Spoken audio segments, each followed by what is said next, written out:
اوس وخت راغلی دی چې نور زمونږ وهل نه د دوی وهل وشي.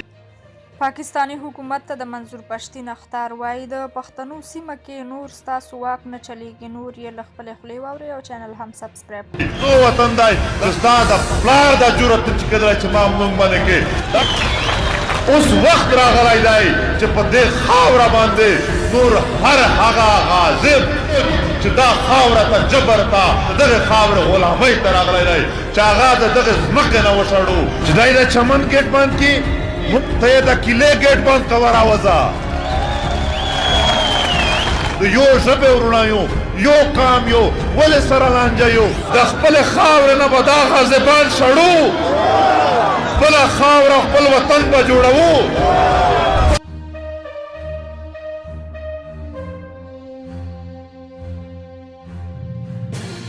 دغې استعمار زمونږ په خاوره باندې زمونږ په وطن باندې قبضه وکړله تسلط یې پې قایم کو او بیا یې دا پروپیګنډې د ذریعې دا پښتانه د یو بل سره تقسیم کړل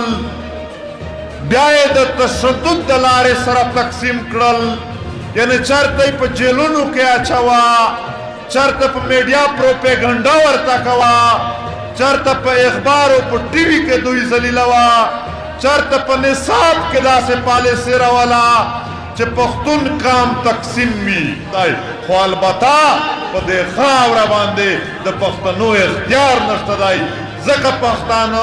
په روزګار پسې د دنیا نورو سیمو ته تللي دي چې پښتون قام چې ته وهې بیا به دی سم وي دا ته به وهل ورکوئ خو اوس وخت راغلی دی چې نور زمونږ وهل نه د دوی وهل وشي چې په دې خاوره باندې نور هر هغه غاضب هر هغه ګنده مخ هر هغه ګنده قدم هر هغه ګنده سوچ چې دا خاوره ته جبر ته دا خاوره ته استعمار ته د دغې خاورې غلامۍ ته راغلی دی چې هغه د دغې ځمکې نه وشړو هغه د دغې وطن نه وشړو دا ټول وطن دا زمونږ پښتون وطن دا زمونږ تاریخي وطن دا زمونږ د نیکونو وطن د خپلو نیکونو وطن باندې دی راته وایي چې ته به ایخوا ځې دې خوا به نه ځې پرون موږ فیصله ورته وکړله چې ستا د پلار دا جرأت نه چې کېدلی چې ما موږ باندې کې دا زمونږ وطن دی نه منم دا کوم ظلم شروع دی دا کوم جبر شروع دی دلته لغړیان به ناست وي فخر پې کوو زمونږه دا د روزانه لږ څه روزګار د کولو دپاره دلته لاړ شي روزانه وهل روزانه لینونه یو ځل کاټ ښکاره که بل ځل ښکاره که اتلس ځله چېرته ځې او څه کوې دا چېرته ځې او څه کوې څه دپاره کوي دا خلک سړی دا د دغو خلکو وطن دی ځي او راځي به په خپل وطن کې کاروبار به کوي داسې سپکاوی په روزانه بنیاد کېږي چې دا انسان عقل حیران شي چې شروع څه دي او شپږ اته کروړه کام یو مونږ یو ګټ لا نشو سره سمبالولی خپل نظر راسره کوي شریک کړئ د نورو معلوماتو لپاره چینل هم